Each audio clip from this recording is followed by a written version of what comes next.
मैंने 35 लाख रुपए खर्च करके दुनिया की लिमिटेड एडिशन मोटरसाइकिल खरीदी थी, लेकिन मेरे पड़ोसी ने उसे सिर्फ 3,000 रुपए में कबाड़ वाले को बेच दिया और ऊपर से बड़े गर्व से मुझसे कहने लगा कि उसने मेरा कचरा साफ कर दिया है और अब मुझसे 1500 रुपए सेवा शुल्क भी मांग रहा है। मैंने ना कोई हंगामा किया और न ही गुस्सा दिखाया, बस बाइक की खरीद, रसीद और मॉडिफिकेशन की पूरी लिस्ट उठाई और सीधे पुलिस स्टेशन पहुंच गया। अब मैं भी देखना चाहता था कि जब पुलिस उसे बताएगी कि इस मामले की न्यूनतम सजा 10 साल से शुरू होती है, तब उसके चेहरे की मुस्कान बचती है या नहीं। मेरा नाम जो हैंग है, मैं बस एक साधारण नौकरी करने वाला इंसान हूँ, लेकिन मैंने अपनी 2 साल की पूरी कमाई लगाकर एक लिमिटेड एडिशन कवासाकी निंजा H2 खरीदी थी। उसके हर एक पार्ट को मैं खजाने की तरह संभालता था। उसके इंजन की आवाज मेरे लिए दुनिया का सबसे खूबसूरत संगीत थी और उसकी बॉडी की हर लाइन ताकत से भरी हुई लगती थी। मॉडिफिकेशन तो जैसे एक अंतहीन गड्ढा था। इटली से मंगवाए गए ब्रेम्बो ब्रेक कैलिपर की एक जोड़ी ही 10,000 से ज्यादा की थी। स्वीडन के ओलिंस टॉप ग्रेड शॉक एब्जॉर्बर 20,000 के थे और पूरी टाइटेनियम स्कॉर्पियन एग्जॉस्ट सिस्टम की कीमत भी 20,000 थी। कुल मिलाकर सिर्फ मॉडिफिकेशन पर ही 1,20,000 रुपए से ज्यादा खर्च हो चुके थे। ये बाइक सिर्फ एक वाहन नहीं थी, ये मेरी जवानी की याद थी, साधारण जिंदगी से लड़ने का मेरा सबसे बड़ा सहारा थी। मैंने उसे बिल्डिंग के नीचे एक ऐसे कोने में पार्क किया था जहां किसी को कोई परेशानी नहीं होती थी। हर शाम ऑफिस से लौटकर मैं पहले उसे साफ करता था, फिर ऊपर अपने घर जाता था। बाइक पार्क करने के तीसरे दिन मुझे एक फोन आया। कॉल मेरे पड़ोसी वांग जियानजुन की थी। वह मेरे सामने वाले फ्लैट में रहता था। लगभग 50 साल का रिटायर्ड मजदूर था और हमेशा दूसरों के मामलों में टांग अड़ाने का शौकीन था। किसने समय पर कचरा नहीं फेंका, किसने गाड़ी सही जगह पार्क नहीं की, हर बात में उसकी राय होती थी। लोग उसकी उम्र का सम्मान करते थे, इसलिए उससे बहस करने से बचते थे। हेलो, क्या तुम श्याओ झो हो? फोन उठाते ही उसकी आवाज में अजीब सा घमंड था। जी अंकल, मैं ही हूँ। कोई काम था? मैंने पूछा। नीचे जो मोटरसाइकिल खड़ी है वो तुम्हारी है ना? ये सुनते ही मेरा दिल धक से रह गया। हाँ, मेरी है। क्या हुआ? बहुत परेशानी कर रही थी। उसकी आवाज और ऊंची हो गई। हर दिन वहाँ खड़ी रहती थी, लोगों के चलने में दिक्कत होती थी। मैंने भौहें सिकोड़ ली। बाइक तो फूलों की क्यारी के पास एक खाली जगह पर खड़ी थी और किसी का रास्ता बिल्कुल नहीं रोकती थी। अंकल, वह जगह किसी को परेशान नहीं कर रही थी। क्या मतलब परेशान नहीं कर रही थी? मैं कह रहा हूँ तो कर रही थी। उसने मेरी बात बीच में ही काट दी। लेकिन चिंता मत करो, मैंने तुम्हारे लिए उसका इंतजाम कर दिया है। ये सुनते ही मेरे मन में बुरा अंदेशा पैदा हो गया। क्या मतलब इंतजाम कर दिया? मैंने पूछा। बेच दिया। उसकी आवाज में घमंड साफ झलक रहा था। मेरा एक कबाड़ वाले दोस्त है, मैंने उसे बेच दिया। मेरा दिमाग सुन्न हो गया। मैंने तुम्हारी बाइक बेच दी। क्या बुरा किया? 2 पहिए और लोहे के कुछ टुकड़े ही तो थे। 3,000 रुपए मिल गए। तुम्हें तो मेरा शुक्रिया अदा करना चाहिए। मेरी 35 लाख की बाइक उसकी नजर में सिर्फ 3,000 की कबाड़ थी और ऊपर से मुझे उसका धन्यवाद भी करना था। मैंने फोन कसकर पकड़ लिया। मेरी उंगलियों के जोड़ सफेद पड़ गए, लेकिन मैंने खुद को शांत रखा। गुस्सा एक पल में चरम पर पहुंचा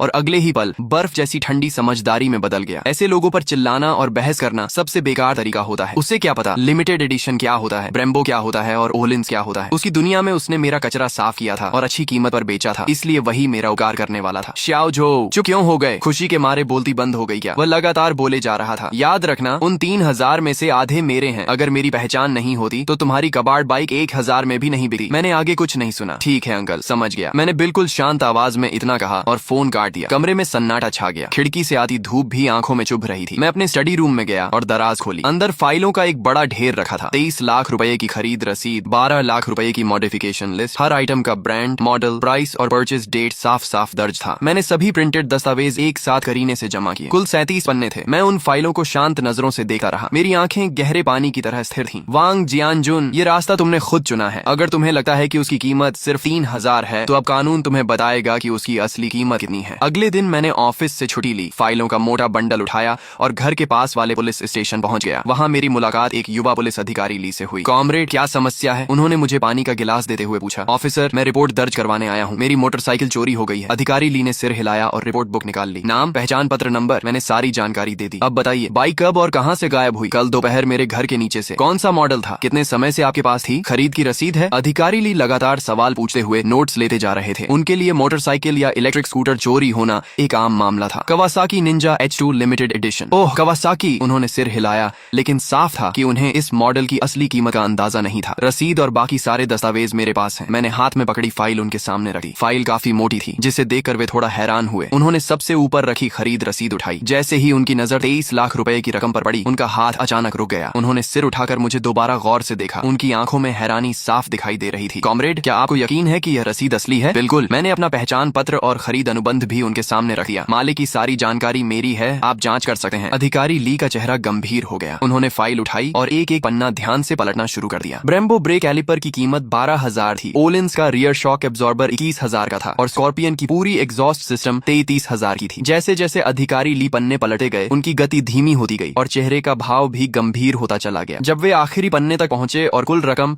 3,54,000 रुपए देखी तो उन्होंने गहरी सांस खींच ली। उनके पास बैठे एक उम्र दराज पुलिस अधिकारी भी आगे झुककर फाइल देखने लगे। कुछ देर बाद अधिकारी ली बोले, मुझे इस मामले की जानकारी हमारे स्टेशन इंचार्ज को देनी होगी। ये कहकर वे फाइल उठाकर जल्दी जल्दी स्टेशन इंचार्ज के ऑफिस की ओर चले गए। मुझे पता था कि मामला अब उसी दिशा में जा रहा है जिसकी मैंने उम्मीद की थी। कुछ हजार रुपए की बाइक चोरी होना और 3.5 लाख रुपए की बाइक चोरी होना पुलिस की नजर में दो बिल्कुल अलग स्तर की घटनाएं थी। पहले मामले में शायद सिर्फ रिपोर्ट लिखी जाती और आपको घर जाकर इंतजार करने को कहा जाता, लेकिन दूसरे मामले में स्पेशल इन्वेस्टिगेशन टीम बनती और तय समय में केस सुलझाने का दबाव होता। कुछ मिनट बाद एक मध्यम उम्र के अधिकारी जिनके कंधे पर 2 पट्टियां और एक सितारा लगा था, अधिकारी ली के साथ बाहर आए। आप मिस्टर जो हैं? उन्होंने पूछा। जी, मैंने खड़े होकर जवाब दिया। मैं इस थाने का प्रभारी हूँ, मेरा नाम झांग है। नमस्ते इंस्पेक्टर झांग, मैंने सम्मान से कहा। अधिकारी ली ने मुझे सारी जानकारी दे दी है। उन्होंने मेज पर रखी फाइलों की ओर इशारा किया। इन सभी दस्तावेजों की कॉपी सबूत के तौर पर रखी जाएगी। आपका मामला बहुत बड़ा है और इसकी प्रकृति भी गंभीर है। हमारा थाना इसे बेहद गंभीरता से ले रहा है। हम तुरंत एक स्पेशल टीम बनाकर जांच शुरू करेंगे और जल्द से जल्द आपकी बाइक वापस लाने की कोशिश करेंगे। मैंने सिर हिलाकर धन्यवाद दिया और फिर कहा, लेकिन जिसने मेरी बाइक ली है शायद मैं जानता हूँ कि वह कौन है। यह सुनते ही इंस्पेक्टर झांग की आंखें चमक उठी। कौन? उन्होंने तुरंत पूछा। मेरा पड़ोसी वांग जियानजुन। इसके बाद मैंने पिछली शाम फोन पर हुई पूरी बातचीत शब्दशः उन्हें सुना दी। मेरी बात खत्म होते ही कमरे में सन्नाटा छा गया। इंस्पेक्टर झांग की भौहें कसकर सिकुड़ गईं। तुम कहना चाहते हो कि तुम्हारे पड़ोसी ने 3.5 लाख रुपए की बाइक को कबाड़ समझकर 3,000 रुपए में बेच दिया? जी, फोन पर उसने यही कहा था। और उसने तुमसे उन 3,000 में से 1,500 रुपए भी मांगे? जी। इंस्पेक्टर झांग कुछ पल चुप रहे। इतने साल पुलिस सेवा में रहने के बावजूद शायद उन्होंने भी ऐसा अजीब मामला कभी नहीं देखा था। ये सिर्फ चोरी नहीं थी, ये मूर्खता, लालच और अज्ञानता का मिश्रण था। अधिकारी ली ने बगल में बैठे वरिष्ठ पुलिसकर्मी से धीरे से पूछा, सर, यह चोरी का मामला है, गबन का है या किसी और की संपत्ति को अवैध रूप से बेचने का? बुजुर्ग अधिकारी ने सिर हिलाया। जो भी हो, रकम 3 लाख से ज्यादा है। इतनी बड़ी राशि में सजा कम से कम 10 साल से शुरू होती है। उनके मुंह से निकला 10 साल। मेरे कानों में अलग ही वजन लेकर गूंजा। वह सिर्फ एक संख्या नहीं थी, वह न्याय का भार था। इंस्पेक्टर झांग ने तुरंत फोन उठाया और आदेश दिया, सभी यूनिट ध्यान दें, 3 मिनट में नीचे इकट्ठा हों, हम मौके पर जा रहे हैं। फिर उन्होंने मेरी ओर देखकर कहा, मिस्टर जो, आपने बहुत समझदारी दिखाई। आपने निजी झगड़ा करने के बजाय कानून पर भरोसा किया। यही सबसे सही तरीका था। अब आगे का काम हमें करने दीजिए। मैंने सिर हिलाया। मुझे पता था कि असली तमाशा अब शुरू होने वाला था। ऑफिस से बाहर निकलते ही मैंने देखा कि कई पुलिसकर्मी तैयार खड़े थे। अधिकारी ली ने मेरी ओर देखकर कहा, चलो इस वांग जियानजुन से मिलते हैं। पुलिस की गाड़ी बिना सायरन बजाए चुपचाप हमारे अपार्टमेंट के नीचे आकर रुकी। मैं, इंस्पेक्टर झांग, अधिकारी ली और 2 अन्य पुलिसकर्मी गाड़ी से उतरे। दोपहर का समय था। सोसाइटी में कई बुजुर्ग और बच्चे घूम रहे थे। जैसे ही लोगों ने पुलिस वालों को हमारी बिल्डिंग की ओर जाते देखा, सबकी नजरें हमारी तरफ मुड़ गईं। हम सीढ़ियां चढ़कर वांग जियानजुन के घर के सामने पहुंचे। अधिकारी ली ने दरवाजा खटखटाया। कौन है? अंदर से उसकी चिड़ी हुई आवाज आई। पुलिस, दरवाजा खोलो। अधिकारी ली की आवाज साफ और मजबूत थी। अंदर अचानक सन्नाटा छा गया। करीब 10 सेकंड बाद दरवाजा थोड़ा सा खुला। वांग जियानजुन ने आधा चेहरा बाहर निकाला। जैसे ही उसने पुलिस वालों और उनके पीछे खड़े मुझे देखा, वह एक पल के लिए स्तब्ध रह गया। अधिकारी साहब, आप लोग किसे ढूंढ रहे हैं? उसने बनावटी मासूमियत से पूछा। इंस्पेक्टर झांग आगे बढ़े और अपना पहचान पत्र दिखाया। एक चोरी के मामले में तुमसे पूछताछ करनी है। चोरी? उसकी आंखें तेजी से घूमी। फिर उसने दरवाजा पूरा खोल दिया और मेरी ओर उंगली दिखाते हुए जोर से बोला, अरे, अगर उस कबाड़ बाई की बात है तो आपको मेरा पक्ष भी सुनना चाहिए। मैंने तो भलाई की थी, नीचे बेकार जगह घेर कर रखी थी, इसलिए मैंने उसे हटवा दिया। अब यह लड़का उल्टा पुलिस बुला लाया। बताइए, क्या कोई ऐसे एहसान का बदला देता है? वह ऐसे बोल रहा था जैसे असली पीड़ित वही हो। शोर सुनकर आसपास के पड़ोसी भी बाहर निकल आए। क्या हुआ? इतनी पुलिस क्यों आई है? सुना है बाइक का मामला है। वही नई बाइक जो झो ने खरीदी थी। इतनी सुंदर बाइक कबाड़ कैसे हो गई? लोग आपस में फुसफुसाने लगे। मैं अब भी चुपचाप खड़ा था और उसे बोलने दे रहा था। इंस्पेक्टर झांग ने बिना भाव बदले पूछा, वांग जियानजुन, हमारे कुछ सवाल हैं, सच सच जवाब देना। क्या वह बाइक तुमने बेची थी? हाँ, मैंने बेची थी, उसने सीना ठोकते हुए कहा। 3,000 रुपए में बेची और आधे पैसे इसे देने वाला था, लेकिन इसने तो सीधे पुलिस बुला ली। किसने तुम्हें किसी और की संपत्ति बेचने का अधिकार दिया? इंस्पेक्टर झांग की आवाज ठंडी हो गई। अधिकार? वह बाइक सार्वजनिक जगह घेर कर खड़ी थी। मैं भी इस सोसाइटी का निवासी हूँ, इसलिए मुझे उसे हटाने का हक है और मैंने तो उसके लिए पैसे भी बनवा दिए। मैंने उसकी मदद की है। भीड़ में कई लोग हंस पड़े। ऐसी दलील उन्होंने पहले कभी नहीं सुनी थी। इंस्पेक्टर झांग ने बहस करने की जरूरत नहीं समझी। उन्होंने अधिकारी ली से एक दस्तावेज लिया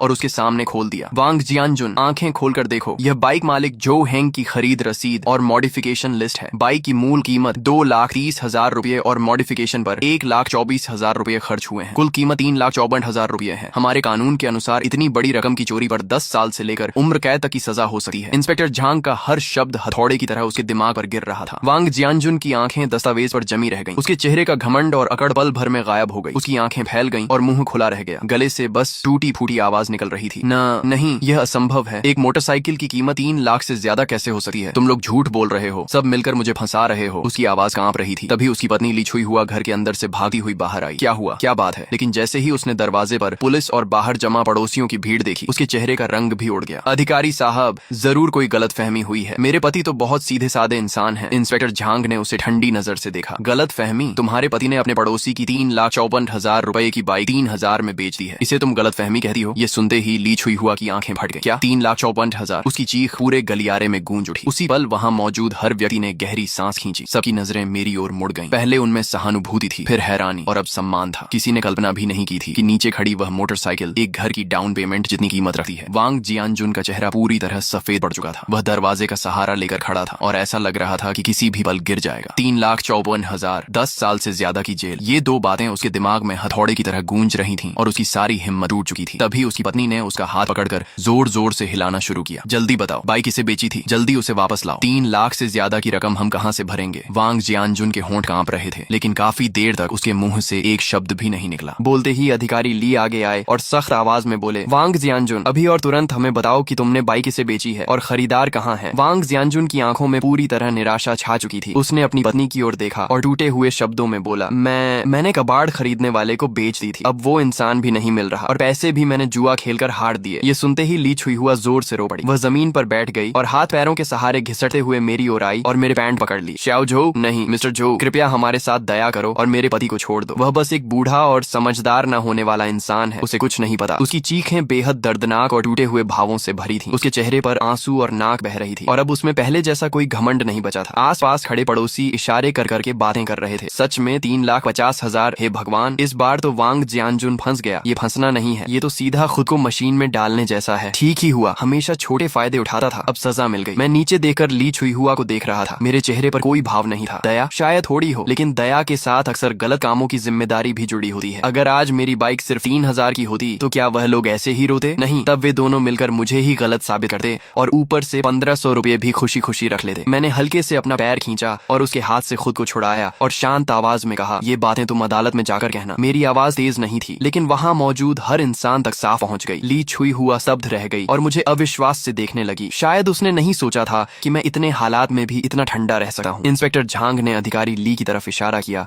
और ली और एक अन्य पुलिसकर्मी आगे आए और वांग जियानजुन को दोनों तरफ से पकड़ लिया। वांग जियानजुन, तुम पर चोरी का आरोप है, अब तुम्हें कानून के तहत पूछताछ के लिए थाने ले जाया जाता है, उन्होंने कहा और ठंडी हथकड़ी उसकी कलाई पर लगा दी। हथकड़ी की क्लिक आवाज उसके पूरे जीवन के अहंकार का अंतिम फैसला जैसी लग रही थी। वांग जियानजुन पूरी तरह टूट गया। उसे लगभग घसीटे हुए ले जाया जा रहा था और वह बड़बड़ा रहा था, नहीं, ऐसा नहीं हो सकता। ये 3 लाख से ज्यादा कैसे हो सकती है? ली छुई हुआ आगे भागने की कोशिश करने लगी, लेकिन एक महिला पुलिसकर्मी ने उसे रोक दिया। आप लोग उसे नहीं पकड़ सकते, वह बूढ़ा है, उसकी तबीयत ठीक नहीं है। इंस्पेक्टर झांग ने गंभीर आवाज में कहा, यह कानून का राज्य है, यहाँ उम्र का बहाना नहीं चलता। उसने अपराध किया है, उसे जिम्मेदारी लेनी होगी। अब रोना बंद करो और सबसे पहले उस खरीदार को ढूंढने की कोशिश करो और बाइक वापस लाओ। यही तुम्हारे पास सजा कम करने का एकमात्र रास्ता है। इसके बाद वह मेरी तरफ मुड़े और बोले, मिस्टर जो, आप भी हमारे साथ आने चलकर बयान दीजिए। मैंने सिर हिलाया और हम सब लोगों की भीड़ के सामने नीचे उतर आए। नीचे पहले से ही पूरी सोसाइटी जमा थी। जैसे ही लोगों ने वांग जियानजुन को हथकड़ी में बाहर आते देखा, भीड़ में हलचल मच गई। मैं पीछे पीछे चल रहा था, मेरा चेहरा शांत था। मैंने लोगों की बातें सुनी। ये लड़का तो बहुत सख्त निकला, कोई रहम नहीं किया। सख्त क्या? अगर तुम्हारी 30 लाख की चीज होती तो तुम क्या करते? सही किया, ऐसे आदमी पर नरमी नहीं होनी चाहिए। मैं लगभग हंस ही पड़ा। सच में, जैसा बाप वैसा बेटा। उसके बाप ने 35 लाख की बाइक को 3,000 में बेच दिया और उसे लगता है कि 5,000 युआन देकर सब कुछ निपटा देगा। तुम्हें लगता है मेरी बाइक की कीमत सिर्फ 5,000 है? एक मोटरसाइकिल की आखिर कितनी कीमत होगी? 5,000 कम नहीं होते। वांग बिन की आवाज बेहद अधीर थी। ज्यादा नखरे मत दिखाओ, मैं बता रहा हूँ, अगर मेरे पापा को कुछ भी हुआ तो तुम्हारा भी अच्छा नहीं होगा। यह एक खुली धमकी थी। मुझे गुस्सा नहीं आया, बल्कि मैं मुस्कुरा दिया। ठीक है, मैं इंतजार करूंगा। और हाँ, तुम्हें एक बात याद दिला दूं, तुम्हारी ये कॉल कंप्लेनेंट को धमकाने और जुडिशियल फेयरनेस में बाधा डालने के दायरे में आती है और मैंने पूरी रिकॉर्डिंग भी कर रखी है। इतना कहकर मैंने सीधे फोन काट दिया। फोन के दूसरी तरफ वांग बिन का चेहरा शायद हरा पड़ गया होगा। मैंने मोबाइल की रिकॉर्डिंग स्टेशन इंचार्ज झांग के सामने चला दी। झांग साहब का चेहरा तुरंत इतना गंभीर हो गया मानो उससे पानी टपकने लगे। बहुत बढ़िया, क्या परिवार है। बूढ़ा अज्ञान और बेखौफ, छोटा घमंडी और दबंग, ये लोग खुलेआम कानून को चुनौती दे रहे हैं। उन्होंने वॉकी टॉकी उठाया और ठंडी आवाज में आदेश दिया, टेक्निकल टीम, अभी इसी नंबर की लोकेशन ट्रेस करो। एक्शन टीम तैयार रहे। आज मैं पूरे परिवार को सीधा अंदर भेजूंगा। सीसीटीवी फुटेज जल्दी ही निकाल ली गई। झांग साहब के गुस्से की वजह से पुलिस स्टेशन की एफिशिएंसी अपने चरम पर पहुंच गई थी। कॉलोनी के गेट वाले कैमरे में कल दोपहर का दृश्य साफ दिखाई दे रहा था। एक पुरानी इलेक्ट्रिक 3 व्हीलर एक तिरपाल से ढकी मोटरसाइकिल को लादे धीरे धीरे इलाके से बाहर निकल रही थी। हालांकि बाइक ढकी हुई थी, लेकिन उसका खास शेप और साइज साफ बता रहा था कि वह मेरी निंजा H2 थी। वही है। मैंने स्क्रीन पर घास की टोपी पहने आदमी की ओर इशारा किया। फुटेज जूम करो और उसका चेहरा साफ निकालो, झांग साहब ने आदेश दिया। टेक्निकल स्टाफ ने तुरंत काम शुरू किया और थोड़ी ही देर में उसकी एक साफ साइड फेस फोटो प्रिंट कर दी गई। ये फोटो लेकर आसपास के स्क्रैप यार्ड और कम्युनिटीज में पूछताछ करो, मुझे यह आदमी चाहिए। पुलिसकर्मी तुरंत निकल पड़े। मैं स्टेशन में ही रुक गया और खबर का इंतजार करने लगा। इंतजार का समय बेहद कठिन था। मुझे नहीं पता था मेरी बाइक किस हालत में होगी। क्या उसे पूरी तरह खोलकर पार्ट्स में बदल दिया गया होगा या कहीं छिपा दिया गया होगा। मैं सबसे बुरे नतीजे के बारे में सोचना भी नहीं चाहता था। करीब 1 घंटे बाद झांग साहब के वॉकी टॉकी से आवाज आई, रिपोर्ट सर, आदमी मिल गया है शहर के बाहरी इलाके में एक बड़े स्क्रैप रिसाइकलिंग फैक्ट्री में। बाइक? झांग साहब ने तुरंत पूछा। बाइक भी यही है, पूरी तरह सुरक्षित। जैसे ही मैंने पूरी तरह सुरक्षित सुना, मेरी तनी हुई नसें आखिरकार ढीली पड़ गईं। ऐसा लगा जैसे शरीर की सारी ताकत निकल गई हो और मैं कुर्सी से टिक गया। बहुत बढ़िया, मैंने लंबी सांस छोड़ी। झांग साहब के चेहरे पर भी मुस्कान आ गई। मिस्टर जो, चलिए हम साथ चलकर देखते हैं। हम तुरंत गाड़ी से शहर के बाहरी इलाके वाले स्क्रैप रिसाइकलिंग फैक्ट्री की ओर निकल पड़े। कच्ची और उबड़ खाबड़ सड़क पर लगभग 15 मिनट तक झटके खाने के बाद हम वहां पहुंचे। सामने का दृश्य काफी विशाल था। पुरानी धातु, प्लास्टिक और कार्डबोर्ड के ढेर छोटे छोटे पहाड़ों जैसे लगे हुए थे। हवा में जंग और इंजन ऑयल की मिली जुली अजीब सी गंध फैली हुई थी। मेरी निंजा H2 वहां ऐसे खड़ी थी जैसे कोई राजकुमार गलती से झुग्गी बस्ती में पहुंच गया हो। एक बड़े टिन शेड के नीचे मेरी बाइक को और भी बड़े वाटरप्रूफ कवर से ढका गया था। कुछ पुलिसकर्मी उसके पास पहरा दे रहे थे और लियू नाम का स्क्रैप डीलर जमीन पर बैठा उदास चेहरे के साथ पूछताछ झेल रहा था। मैं तेजी से आगे बढ़ा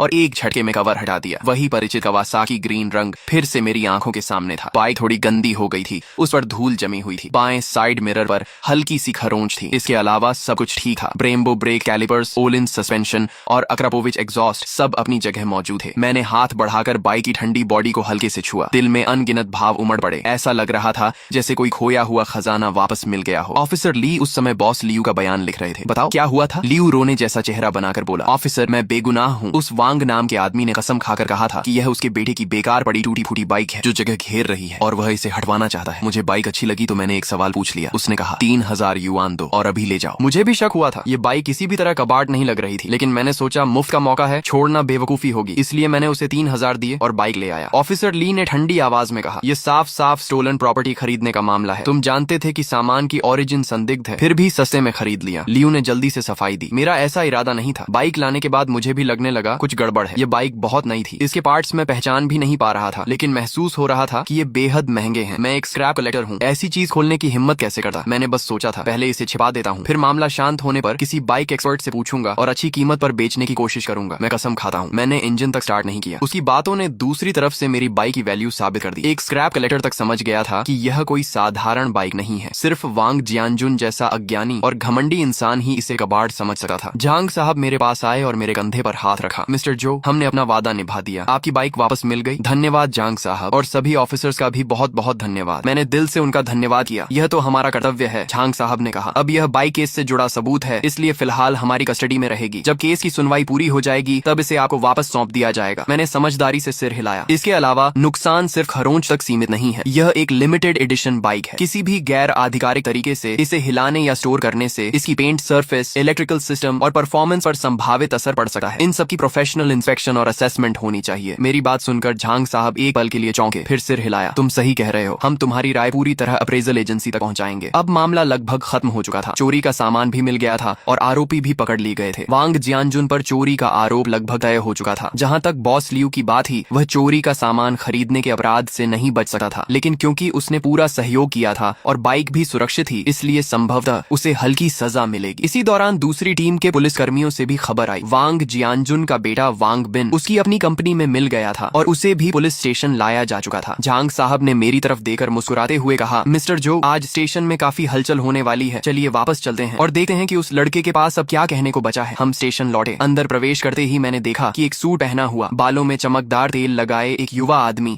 इंतजार वाली कुर्सी पर अधीरता से बैठा हुआ था। वह वांग बिन था। उसके बगल में ली छुई हुआ रोते हुए उससे कुछ कह रही थी। जैसे ही उसने मुझे देखा, वह तुरंत खड़ा हुआ और तेजी से मेरी तरफ आया। तुम ही जो हेंग हो? उसने मुझे ऊपर से नीचे तक देखा। उसकी आंखों में तिरस्कार भरा हुआ था। मैं तुम्हें आखिरी मौका देता हूँ, 1 लाख युआन लेकर मामला खत्म कर दो, वरना मैं तुम्हें इस शहर में जीना मुश्किल कर दूंगा। मैंने उसकी तरफ देखा और मुझे हंसी आ गई। उसे अभी तक समझ ही नहीं आया था कि स्थिति क्या है, या फिर यूं कहें कि अपनी पूरी जिंदगी में वह पैसे और रुतबे से हर समस्या हल करता आया था। उसे लगता था कि 1 लाख युआन और एक धमकी मुझे झुका देगी। तुम वांग बिन हो सही, मैंने शांत स्वर में कहा। बोलने से पहले मैं तुम्हें 2 कानूनी बातें समझने की सलाह दूंगा। पहली, विशेष रूप से बड़ी राशि वाली चोरी किसे कहते हैं। दूसरी, क्रिमिनल केस में पब्लिक प्रोसिक्यूशन प्रिंसिपल क्या होता होता है। क्रिमिनल केस ऐसा मामला नहीं है जिसे तुम चाहो तो निजी समझौते से खत्म कर दो। मेरी बात सुनकर वांग बिन का चेहरा सख्त हो गया। उसे उम्मीद नहीं थी कि मैं उससे कानून की बात करूंगा। तुम मुझे ये सब मत सिखाओ। तुम्हें बस ज्यादा पैसे चाहिए। इतना दिखावा क्यों कर रहे हो? 2 लाख युआन, यह मेरी आखिरी सीमा है। अगर अब भी नहीं माने तो मुझे कठोर कदम उठाने पड़ेंगे। तभी पीछे से झांग साहब आ गए। उनका चेहरा बेहद गंभीर था। वांग बिन, उनकी आवाज ज्यादा ऊंची नहीं थी लेकिन अधिकार से भरी हुई थी। ये पुलिस स्टेशन है, तुम्हारी कंपनी नहीं। यहाँ शिकायतकर्ता को धमकाने की हिम्मत तुम्हें किसने दी? झांग साहब के कंधे पर लगे पुलिस रैंक को देकर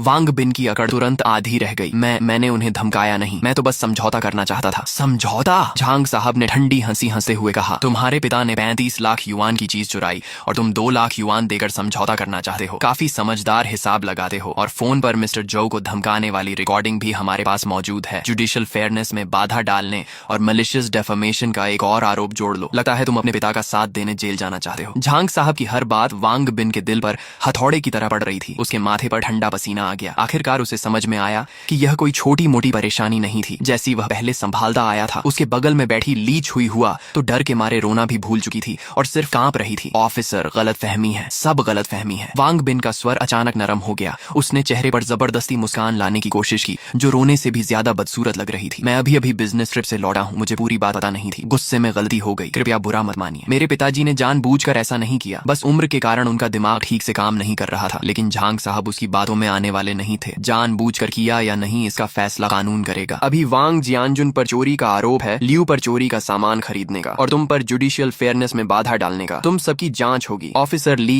इन माँ बेटे को भी पूछताछ कक्ष में ले जाइए और अलग अलग पूछताछ कीजिए। ऑफिसर ली आगे बढ़े और उन्हें चलने का इशारा किया। वांग बिन का चेहरा पूरी तरह सफेद पड़ गया। उसने मदद की उम्मीद में मेरी तरफ देखा, लेकिन मैंने केवल ऐसा भाव दिया मानो मैं कुछ नहीं कर सकता। अगर पहले समझदारी दिखाई होती तो आज यह दिन नहीं देखना पड़ता। जब उन्हें ले जाया गया तो ऑफिस आखिरकार शांत हो गया। झांग साहब ने मुझे एक गिलास पानी दिया। मिस्टर जो, आपको यह तमाशा देखना पड़ा। कोई बात नहीं, दुनिया बड़ी है और हर तरह के लोग होते हैं। झांग साहब ने आह भरी। सच है, यह परिवार जरूरत से ज्यादा बिगड़ चुका है। मैंने अभी वांग बिन की जांच करवाई है। उसकी खुद की एक छोटी कंपनी है और बाहर भी वह हमेशा दबंगई करता फिरता है। उसे लगता है कि पैसा हर समस्या हल कर सकता है। इस बार उसे लॉ बेस्ड सोसाइटी की अच्छी शिक्षा मिलेगी। इसके बाद सब कुछ तय प्रक्रिया के अनुसार चलता गया। वांग जियानजुन ने चोरी के अपराध को पूरी तरह स्वीकार कर लिया। बॉस लियू ने भी माना कि उसने लालच में आकर संदिग्ध स्रोत वाली बाइक सस्ते में खरीद ली थी। वांग बिन और ली छुई हुआ भी रिकॉर्डिंग और कानून के दबाव के सामने सारी सच्चाई बताने पर मजबूर हो गए। क्योंकि सबूतों की चेन पूरी थी और तथ्य स्पष्ट थे, इसलिए मामला जल्द ही प्रोसिक्यूटर ऑफिस को भेज दिया गया। उधर मैंने भी एक वकील नियुक्त कर लिया जो सिविल कॉम्पेंसेशन लॉ सूट संभालने वाला था। मेरी मांग बहुत सीधी थी। पहली, वांग जियानजुन की क्रिमिनल रिस्पॉन्सिबिलिटी तय हो और किसी भी हालत में उसे माफी न मिले। दूसरी, वह मेरी सारी आर्थिक हानि की भरपाई करे। इसमें बाइक की डिप्रिशिएशन कॉस्ट, प्रोफेशनल इंस्पेक्शन और रिपेयर फीस, साथ ही बाइक चोरी होने के दौरान मेरे ट्रांसपोर्टेशन एक्सपेंसेस भी शामिल थे। वकील ने मेरे सारे बिल्स और सबूतों की जांच के बाद अनुमान लगाया कि कॉम्पेंसेशन कम से कम 40 लाख युआन होगा, उससे कम नहीं। जब यह खबर वांग बिन तक पहुंची तो सुना गया कि उसने गुस्से में घर का एक एंटीक वेस तोड़ दिया। अगले कुछ दिनों में मैं पूरी कॉलोनी का मशहूर व्यक्ति बन गया। लोग मुझे सम्मान और डर के मिश्रण वाली नजरों से देखने लगे। अब कोई भी मेरे घर के सामने गलत तरीके से गाड़ी पार करने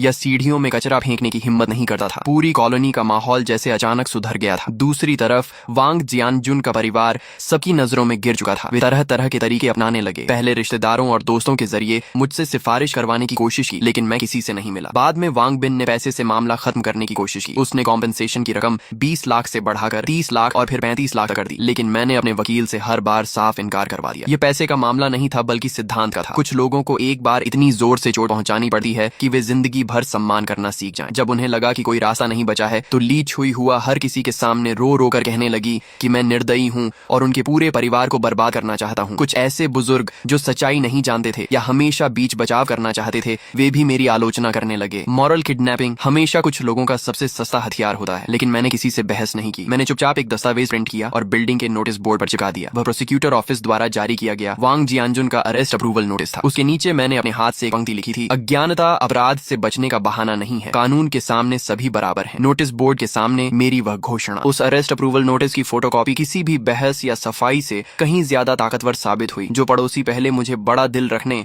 और माफ कर देने की सलाह दे रहे थे, अब वे मुझे देखते ही रास्ता बदल लेते थे। उनकी नजरों में सम्मान के साथ साथ एक हल्का सा डर भी था। वे मुझसे नहीं डरते थे, बल्कि उस तरीके से डरते थे जिसमें मैं आम लोगों की तरह व्यवहार नहीं करता था, लेकिन फिर भी पूरी तरह कानून और तर्क के दायरे में रहता था। ली छुई हुआ का रोना धोना भी बंद हो गया। वह अब बिल्डिंग के नीचे बैठकर खुद को बेचारा साबित करने की कोशिश खुश नहीं करती थी, क्योंकि नोटिस बोर्ड के सामने से गुजरने वाला हर व्यक्ति उसे तिरस्कार भरी नजरों से देखता था। लेकिन मैं जानता था कि यह सिर्फ तूफान से पहले की शांति है। वांग परिवार इतनी आसानी से हार मानने वाला नहीं था, खासकर वांग बिन। वह ऐसा इंसान था जो हमेशा पैसे और ताकत से समस्याएं हल करता आया था। पुलिस स्टेशन से बाहर आने के बाद उसने एक बार भी मुझसे संपर्क नहीं किया। यह बिल्कुल असामान्य था। उसके स्वभाव के हिसाब से या तो वह बुरी तरह बौखला चुका होता या फिर किसी बड़े षड्यंत्र की तैयारी कर रहा होता। मैंने लापरवाही नहीं की। मैंने अपने वकील को फोन किया और वांग बिन को लेकर अपनी चिंता बताई। वकील ने मुझे सावधान रहने, अपनी पर्सनल सेफ्टी का ध्यान रखने और हर गतिविधि पर नजर रखने की सलाह दी। साथ ही उसने बताया कि क्रिमिनल केस अब प्रोसिक्यूटर ऑफिस के पब्लिक प्रोसिक्यूशन प्रोसेस में प्रवेश कर चुका है। वांग जियानजुन की जेल की सजा लगभग तय मानी जा रही थी। हमारी सिविल लॉ सूट भी आधिकारिक रूप से दाखिल की जा चुकी थी और अब सिर्फ सुनवाई का इंतजार था। ऊपर से देखने पर सब कुछ सही दिशा में बढ़ रहा था, लेकिन मेरे दिल की बेचैनी लगातार बढ़ती जा रही थी। सोमवार को मैं हमेशा की तरह ऑफिस काम पर गया। मैं जिस कंपनी में काम करता था वह एक मध्यम आकार की इंटरनेट एंटरप्राइज थी जो एंटरप्राइज सर्विसेज का काम करती थी। मैं वहाँ प्रोजेक्ट मैनेजर था। न बहुत बड़ा पद और न बहुत छोटा। काम काफी रहता था, लेकिन नौकरी सम्मानजनक थी। जैसे ही मैं ऑफिस पहुंचा मुझे माहौल कुछ अजीब लगा। सहकर्मी मुझे देकर नजरें चुरा रहे थे। कुछ लोग जो आमतौर पर मेरे काफी करीबी थे कुछ कहना चाहते थे, लेकिन कह नहीं पा रहे थे। मेरे दिल में अचानक एक झटका सा लगा। लगता है आखिरकार वह चाल चल दी गई थी। मैं अपनी सीट पर जाकर बैठा और कंप्यूटर चालू ही किया था कि एडमिनिस्ट्रेशन डिपार्टमेंट का एक कर्मचारी मेरे पास आया। जो हैंग, मिस्टर चेन आपको अपने ऑफिस में बुला रहे हैं। मिस्टर चेन हमारी कंपनी के मालिक थे। 40 साल से ऊपर उम्र, तेज दिमाग और बेहद सक्षम व्यक्ति। वह आमतौर पर मेरे जैसे स्तर के कर्मचारियों को सीधे अपने ऑफिस नहीं बुलाते थे। लगता है वांग बिन के हाथ अब कंपनी तक पहुंच चुके थे। मैंने गहरी सांस ली, अपने कपड़े ठीक किए और जनरल मैनेजर ऑफिस की तरफ चल पड़ा। ऑफिस का दरवाजा खुला हुआ था। मिस्टर चेन अपनी बड़ी कुर्सी पर बैठे थे। उनके चेहरे पर कोई खास भाव नहीं था। ये समझना मुश्किल था कि वह खुश हैं या नाराज। मिस्टर चेन, आपने बुलाया? मैंने पूछा। बैठो। उन्होंने सामने वाली कुर्सी की ओर इशारा किया। मैं बैठ गया और अपनी कमर सीधी रखी। मैंने खुद से कोई सफाई देने की कोशिश नहीं की, क्योंकि मुझे पता था कि मेरे आने से पहले वांग बिन अपनी तरफ की कहानी में खूब मिर्च मसाला लगाकर उन्हें सब कुछ बता चुका होगा। अब देखना यह था कि मिस्टर चेन किसकी बात पर भरोसा करते हैं। करीब आधा मिनट खामोशी रही। फिर आखिरकार मिस्टर चेन बोले, जो हैंग, आज मुझे एक फोन आया था दिंगशेंग ग्रुप के वांग बिन का। दिंगशेंग ग्रुप वांग बिन की कंपनी का नाम था। नाम सुनने में बड़ा लगा था, लेकिन असल में वह एक छोटी सप्लाई चेन कंपनी ही थी। हालांकि हाल ही में वे हमारी कंपनी के साथ एक कोऑपरेशन प्रोजेक्ट पर बातचीत कर रहे थे। अगर वह डील हो जाती तो हमारी कंपनी को अच्छा खासा ऑर्डर मिल सकता था। उसने मुझे तुम्हारे बारे में बहुत कुछ बताया। मिस्टर चेन की नजरें मेरे चेहरे पर टिक गईं,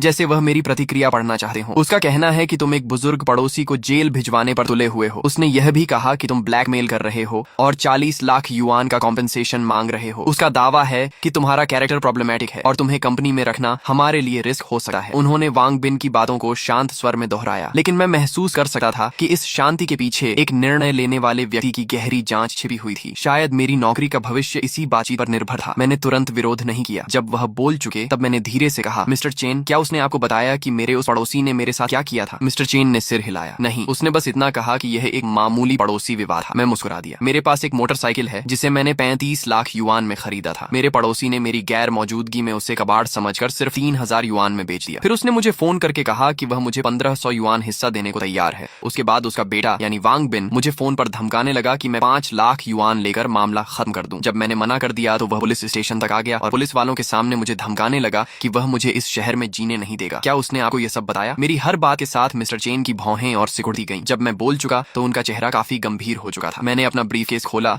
और वही दस्तावेज निकाले जो पहले पुलिस को दिए थे। बाइक की परचेस इनवॉइस, मॉडिफिकेशन लिस्ट और इंपोर्ट कस्टम्स डिक्लेरेशन। मैंने उन्हें धीरे से उनकी मेज पर रख दिया। फिर मैंने अपना मोबाइल निकाला और एक रिकॉर्डिंग चला दी। मैं बता रहा हूँ, अगर मेरे पापा को कुछ हुआ तो तुम्हारा भी अच्छा नहीं होगा। वांग बिन की घमंडी आवाज शांत ऑफिस में बेहद कर्कश लग रही थी। अब मिस्टर चेन के चेहरे को सिर्फ खराब नहीं कहा जा सकता था, वह पूरी तरह सख्त और गंभीर हो चुका था। उन्होंने मेज पर रखे दस्तावेज तेजी से पलटने शुरू किए। जब उनकी नजर उन महंगे मॉडिफिकेशन पार्ट्स की सूची पर गई तो उनकी आंखों में हैरानी की झलक दिखी। रिकॉर्डिंग खत्म होने के बाद उन्होंने सिर उठाकर मेरी तरफ देखा। उनकी नजरें बदल चुकी थीं। जो हैंग, तो तुम भी एक एंथुसियास्ट हो? मैं एक पल के लिए चौंका, लेकिन फिर समझ गया। मिस्टर चेन, क्या आपको भी गाड़ियों का शौक है? मिस्टर चेन मुस्कुराए। वह उठकर ऑफिस के एक कोने में रखी अलमारी तक गए और उसका दरवाजा खोला। अंदर फाइलें नहीं बल्कि कई शानदार कार मॉडल्स रखे हुए थे। उनमें से एक पोर्श 911 GT3 का मॉडल भी था। जब मैं जवान था तब मुझे भी गाड़ियों का बहुत शौक था। बाद में उम्र बढ़ी और समय कम हो गया। अब बस यही मॉडल्स बची हुई यादें हैं। उन्होंने पोर्श मॉडल उठाया और हल्के से उसकी धूल साफ की। Brembo brakes, Ohlins suspension, इन चीजों के पीछे दो तरह के लोग पागल होते हैं, या तो बिना सोचे समझे दिखावा करने वाले, या फिर वे लोग जिन्हें मशीनों और परफॉर्मेंस से सच्चा प्यार होता है। मुझे लगा है तुम दूसरी श्रेणी में आते हो। ये कहते हुए वह मेरी ओर मुड़े। तुमने इस मामले को बहुत अच्छी तरह संभाला मूर्खता मूर्खता और घमंड का सामना हमेशा सबसे शांत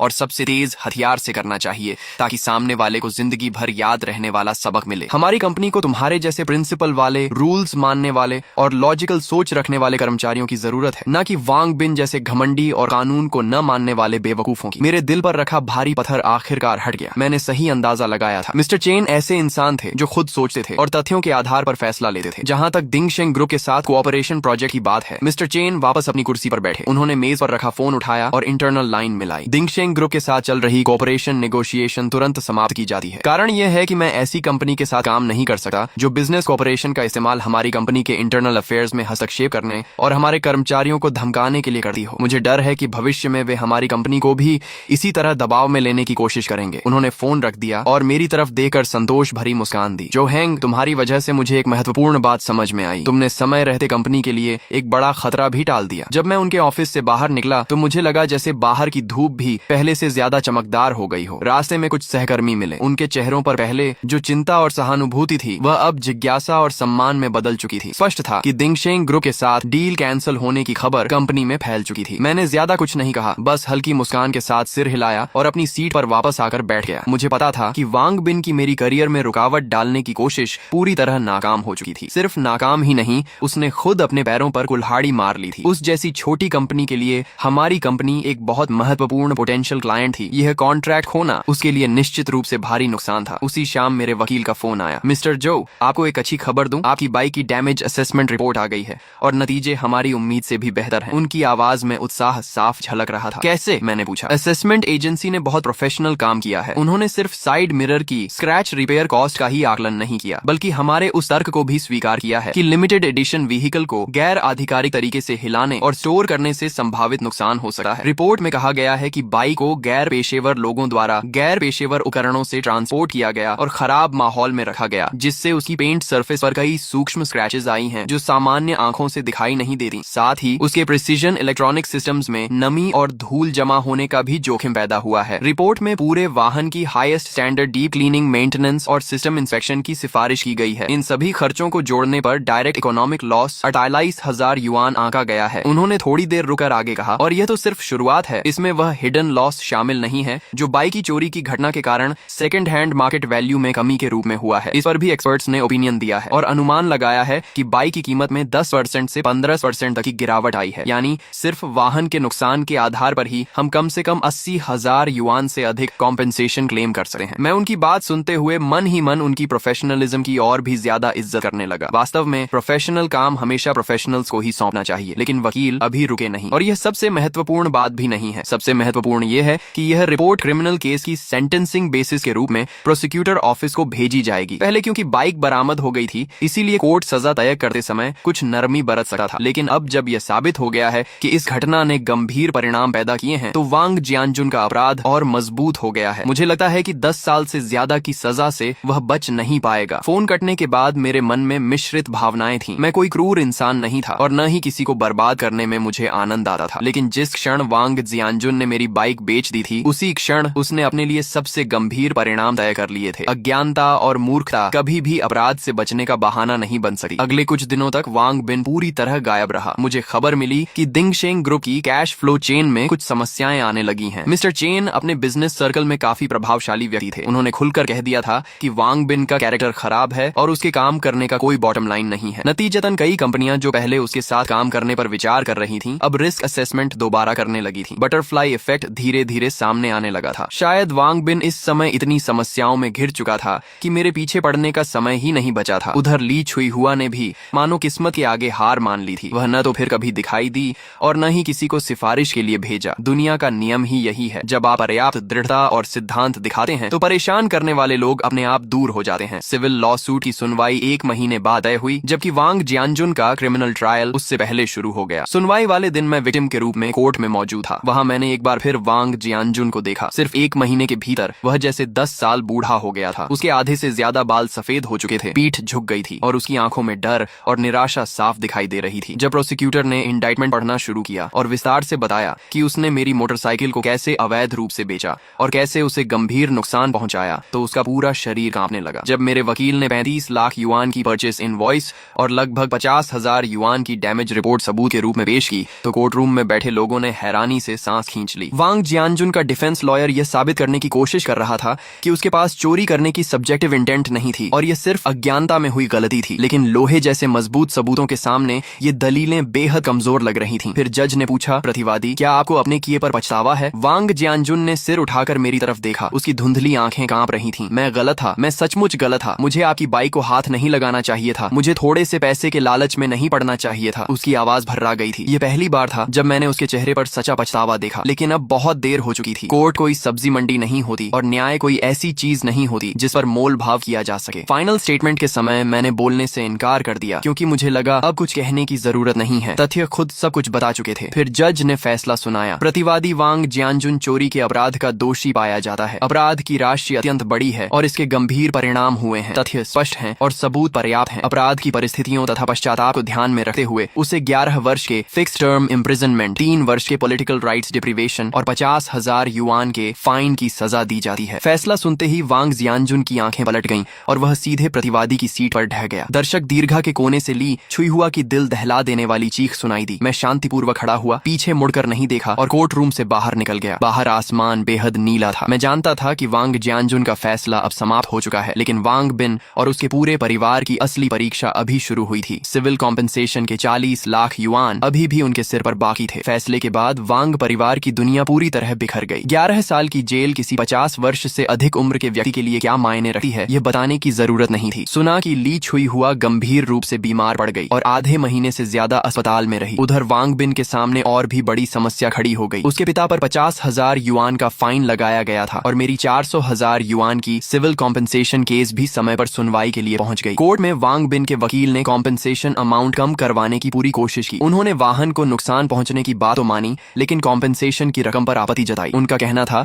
कि खासकर second hand market value reduction वाला हिस्सा केवल अनुमान है और उसका कोई कानूनी आधार नहीं है। लेकिन मेरे वकील बिल्कुल शांत रहे। उन्होंने एक नया सबूत पेश किया। देश की सबसे प्रतिष्ठित यूज्ड व्हीकल असेसमेंट एजेंसी द्वारा जारी की गई प्रोफेशनल इवैल्यूएशन रिपोर्ट। उस रिपोर्ट में विस्तार से बताया गया था कि मेरी लिमिटेड एडिशन निंजा H2 को चोरी किए जाने और लंबे समय तक खराब वातावरण में रखने के कारण उसकी कलेक्शन वैल्यू और मार्केट सर्कुलेशन वैल्यू को स्थायी नुकसान पहुंचा है। रिपोर्ट का निष्कर्ष था कि उसकी वैल्यू लॉस लगभग 80,000 से 120,000 युआन के बीच है। हमने बीच का आंकड़ा लेते हुए 100,000 युआन का दावा किया। ये रिपोर्ट किसी भारी मुक्के की तरह साबित हुई जिसने विपक्षी वकील की बची खुची उम्मीदों को भी चकनाचूर कर दिया। अंततः कोर्ट ने लगभग पूरी तरह मेरे दावों का समर्थन किया और फैसला सुनाया कि वांग जियानजुन और उसके परिवार को मेरी सभी आर्थिक हानियों की भरपाई करनी होगी। कुल कॉम्पेंसेशन अमाउंट 366,000 युआन तय की गई। पहले से लगाए गए 50,000 युआन के क्रिमिनल फाइन को जोड़ दिया जाए तो वांग परिवार को कुल मिलाकर 430,000 युआन से ज्यादा की रकम चुकानी थी। एक साधारण नौकरी पेशा परिवार के लिए यह रकम किसी पहाड़ से कम नहीं थी और वांग बिन के लिए तो यह ऐसा झटका था जिससे उबरना आसान नहीं था। फैसला आने के अगले ही दिन से उसने अपनी संपत्ति बेचनी शुरू कर दी। उनका वह पुराना घर जिसमें वे 20 साल से ज्यादा समय से रह रहे थे, बिक्री के लिए बाजार में डाल दिया गया। ली छुई हुआ के गहने, उसकी BMW कार और यहाँ तक कि उसकी कंपनी के महंगे ऑफिस इक्विपमेंट तक सेकंड हैंड वेबसाइट्स पर बेचने के लिए डाल दिए गए।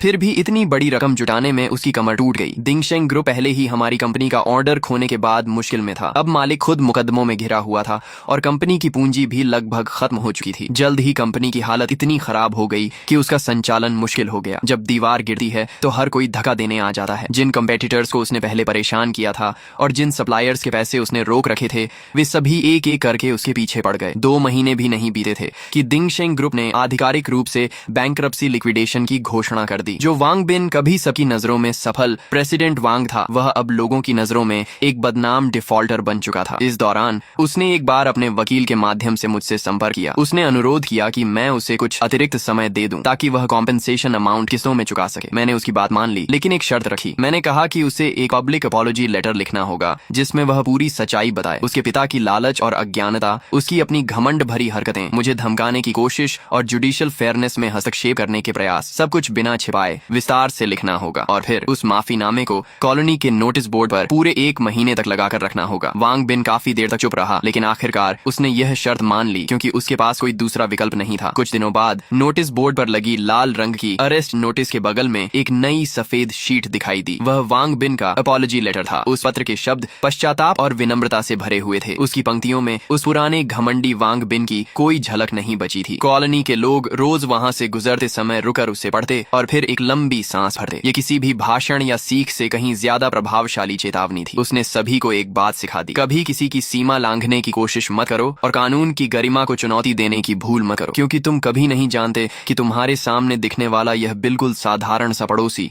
असल में किस ताकत और किस सिद्धांत के सहारे खड़ा है। मेरी मोटरसाइकिल भी आखिरकार पुलिस स्टेशन से वापस मिल गई। मैं उसे शहर के सबसे अच्छे सर्विस सेंटर में ले गया और वहां उसकी सबसे कॉम्प्रिहेंसिव मेंटेनेंस और रेस्टोरेशन करवाई। कॉम्पेंसेशन के पैसों का एक हिस्सा उसी में खर्च हो गया और बाकी रकम मैंने बचा कर रख दी। जिंदगी मानो फिर से अपने पुराने रास्ते पर लौट आई थी। मैं अब भी वही साधारण प्रोजेक्ट मैनेजर था जो हर दिन मेट्रो पकड़कर ऑफिस जाता था। लेकिन जब मैं दोबारा अपनी कवासाकी निंजा H2 पर बैठा, थ्रॉटल घुमाया और उस परिचित इंजन रोर को सुना तो मेरा मन पहले जैसा नहीं रहा था। अब वह बाइक सिर्फ साधारण जिंदगी के खिलाफ मेरा हथियार नहीं थी, बल्कि मेरे सिद्धांतों पर टिके रहने और न्याय की रक्षा करने का एक मेडल बन चुकी थी। एक शाम मैं शहर की एक्सप्रेसवे पर बाइक चला रहा था कि हेलमेट के ब्लूटूथ ईयरफोन में फोन बज उठा। कॉल मिस्टर चेन की थी। जो हैंग, कहाँ हो? उन्होंने पूछा। सर, बाहर बाइक चला रहा हूँ, मैंने जवाब दिया। तुम्हें एक अच्छी खबर देनी है। उनकी आवाज बेहद खुश लग रही थी। वांग बिन वाला प्रोजेक्ट तो कैंसिल हो गया था ना, लेकिन उस प्रोजेक्ट की क्लाइंट कंपनी को हमारी कंपनी में काफी दिलचस्पी हो गई है। उन्होंने सुना कि हमने अपने एम्प्लॉय की रक्षा के लिए कोऑपरेशन छोड़ दी और वे हमारी कॉर्पोरेट कल्चर से बहुत प्रभावित हुए। आज उन्होंने आधिकारिक रूप से हमारे साथ कॉन्ट्रैक्ट साइन कर लिया है। कॉन्ट्रैक्ट अमाउंट वांग बिन वाले प्रोजेक्ट से 3 गुना बड़ा है और सबसे मजेदार बात, उनकी कंपनी के बॉस एक सीनियर मोटरसाइकिल एंथुसियास्ट हैं। उन्होंने खास तौर पर तुम्हें मिलने के लिए कहा है। कह रहे थे कि ओलिन सस्पेंशन ट्यूनिंग पर तुमसे चर्चा करनी है। फोन पर मिला। यह निमंत्रण मेरे लिए अप्रत्याशित था, लेकिन मैं जल्दी ही समझ गया कि शायद यह मेरी जिंदगी का एक बड़ा अवसर हो सकता है। ठीक है सर, मैं कभी भी उपलब्ध हूँ, मैंने कहा। मिस्टर चेन हंस पड़े। अच्छा, मैं तुम्हें बाद में वीचैट पर एड्रेस भेजता हूँ, अच्छे से तैयार होकर आना, हमारी कंपनी की इज्जत मत डुबो देना। फोन कट गया और मेरे दिल में एक गर्माहट सी भर गई। उनकी बातें मजाकिया जरूर थीं, लेकिन उनमें अपनापन साफ झलक रहा था। उन्होंने मुझे सिर्फ एक एम्प्लॉई नहीं बल्कि ऐसा इंसान माना था जिसे आगे बढ़ाना और सही लोगों से मिलवाना चाहिए। ऐसा विश्वास पैसे से नहीं खरीदा जा सकता। शुक्रवार शाम 7 बजे मैं मिस्टर चेन द्वारा भेजे गए एड्रेस पर पहुंचा। वह शहर के बीचों बीच स्थित एक टॉप लेवल प्राइवेट क्लब था। बाहर कोई साइन बोर्ड नहीं था, सिर्फ एक भारी एबनी वुड डोर थी। दरवाजे पर खड़े अटेंडेंट ने विनम्रता से मेरी पहचान की पुष्टि की और फिर मुझे अंदर ले गया। क्लब का इंटीरियर लो की लेकिन बेहद लग्जूरियस था। हर छोटी बड़ी डिटेल असाधारण टेस्ट को दर्शा रही थी। मिस्टर चेन गुआनलान नाम के प्राइवेट रूम में मेरा इंतजार कर रहे थे। जब मैंने दरवाजा खोला तो देखा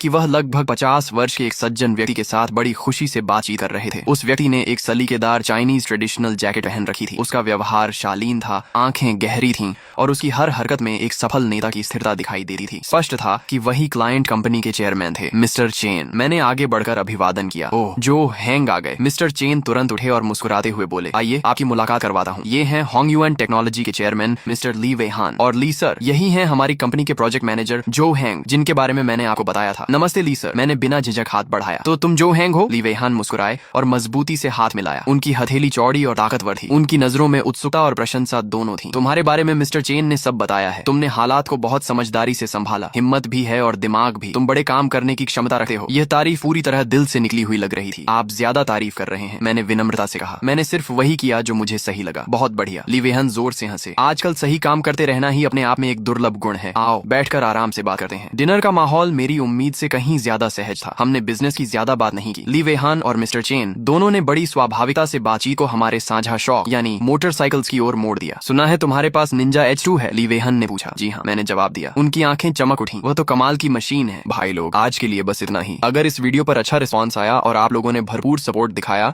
तो मैं कल ही इसका नेक्स्ट पार्ट अपलोड कर दूंगा। वीडियो पसंद आई हो तो लाइक कर देना, चैनल सब्सक्राइब कर लेना और कमेंट में जरूर बताना कि आपको स्टोरी कैसी लगी। मिलते हैं नेक्स्ट पार्ट में।